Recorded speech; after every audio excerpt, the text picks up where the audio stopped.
తోడేలు కథ. లోభం చివరికి నాశనం. ఒకప్పుడు ఒక అడవిలో ఒక క్రూరమైన తోడేలు ఉండేది. అది చాలా తెలివిగా ఉండేది, కాని చాలా లోభి కూడా. ఒకరోజు అది అడవిలో తిరుగుతూ ఉండగా ఒక గొర్రెల మందను చూసింది. కాని వాటి దగ్గర ఒక కాపరి ఉండటంతో వెంటనే దాడి చేయలేకపోయింది. తోడేలు తన మనసులో అనుకుంది, నేను బలంతో కాదు, తెలివితో వీటిని పట్టుకోవాలి. అది ఒక ప్లాన్ వేసుకుంది.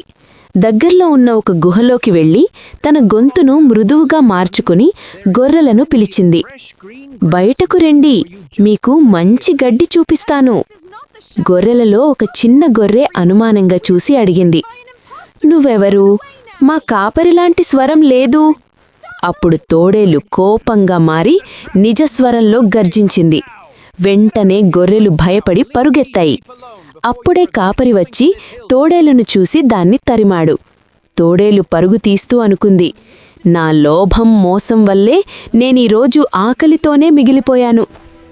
నీతి: లోభం మరియు మోసం ఎప్పటికీ విజయమివ్వవు.